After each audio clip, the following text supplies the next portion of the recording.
आप social media पर बहुत ज़्यादा वक्त गुजारते हैं तो इस तरह डिप्रेशन को अपनी जानिब बढ़ने की दावत दे रहे होते हैं। ये बात अमेरिका में होने वाली एक तिब्बी तहकीक में सामने आई। मैसाचुसेट्स जनरल हॉस्पिटल के experimental drugs and diagnostic centre की इस तहकीक में बताया गया कि सोशल मीडिया और जहनी सेहत के दरमियान ताल्लुक पर काफ़ी बहस हो रही है। इस तहकीक में 5,400 बालिग अफराद को शामिल किया गया था और 1 साल तक सोशल मीडिया के इस्तेमाल और डिप्रेशन की अलामात का जायज़ा लिया गया।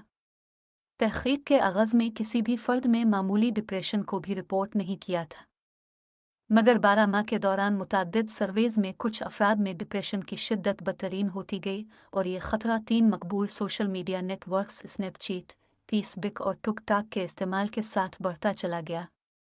मुहक्किकीन ने कहा कि सोशल मीडिया वाकई डिप्रेशन का बाइस बनता है, ये अभी वाज़ेह नहीं। उन्होंने कहा कि एक मुमकिना वजाहत यह है कि इन अफराद में डिप्रेशन का ख़तरा पहले से था, चाहे बज़ाहिर वो ठीक ठाक थे, वो सोशल मीडिया का ज़्यादा इस्तेमाल कर सकते हैं।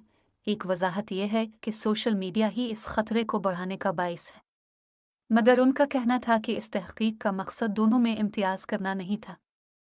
ज़्यादा तफसीली जांच पड़ताल के लिए तहकीकी टीम ने 18 साल और इससे ज़ायद उम्र, औसत उम्र लगभग 56 साल के सोशल मीडिया सारिफीन पर तवज्जो मरकूज़ की, जिनमें 2/3 ख़वातीन थीं। इन सबसे इब्तिदाई सर्वे में इन सोशल मीडिया प्लेटफॉर्म्स के बारे में तफसीलात हासिल की गईं जो वो इस्तेमाल करते थे। इनसे खबरों के हुसूल की आदत और उदासी या डिप्रेस होने पर सोशल सपोर्ट तक रसाई के बारे में भी पूछा गया। पहले सर्वे में किसी में भी डिप्रेशन की कोई अलामत जाहिर नहीं हुई थी, मगर फॉलो अप सर्वे में 9% में डिप्रेशन के खतरे में नुमाया इजाफा देखा गया।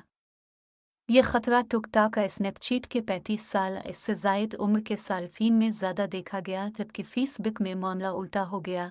वो ज़्यादा उम्र की बजाय 35 साल से कम उम्र सारिफीन में डिप्रेशन के खतरे को दरियाफ्त किया गया। मुहक्किकीन ने कहा कि वाज़ेह वजह और असर तो अभी वाज़ेह नहीं, मगर नताइज से इंदिया मिलता है कि सोशल मीडिया और जहनी सेहत के दरमियान ताल्लुक़ को ज़्यादा बेहतर तरीके से समझने की ज़रूरत